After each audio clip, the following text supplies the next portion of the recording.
నేను ఒక రహస్యం చెప్తాను. నేను ఆశ్చర్యపోయాను. తూర్పుగోదావరి జిల్లాలో మల్లవరం అని ఒక క్షేత్రం ఉంది. అక్కడ సుబ్రహ్మణ్యుడు, ప్రత్యక్ష సుబ్రహ్మణ్యుడు, ఇంతలా పాము కోనేటిలో స్నానం చేసి శివలింగాన్ని చుట్టుకుని ఉంటుంది. అది పిల్లలు పుట్టని వాళ్ళు వెళ్ళి నమస్కారం చేస్తే పిల్లలు పుట్టారు. డాక్టర్లు పిల్లలు పుట్టారని సర్టిఫై చేసిన వాళ్ళకి పుట్టారు. ముఖ్యమంత్రులు కూడా వెళ్ళారు పీఠాధిపతులు అక్కడికి. ఆ పాము కారణాంతరాల చేత శివలింగానికే తల కొట్టుకుని శరీరం వదిలితే ఇప్పుడు అలాగే ప్రతిష్ఠ చేశారు.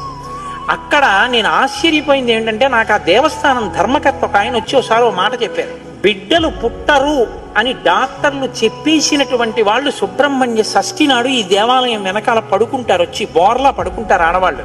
వాళ్ళకి కునుకు పడుతుంది, కునుకు పట్టాక లేపేస్తాం. ఆ మరుసటి సంవత్సరం వాళ్ళు పసిపిల్లల్ని పట్టుకుని వస్తారండి అని చెప్పారు.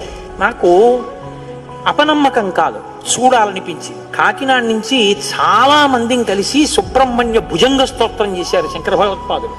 సుబ్రహ్మణ్య షష్ఠి నాడు ఆ దేవాలయంలో చదువుదామని అందరం కలిసి వెళ్ళాం. ఆ రోజు వాళ్ళు నా ప్రసంగం కూడా అక్కడ ఏర్పాటు చేశారు. మీరు నమ్మరు, నేను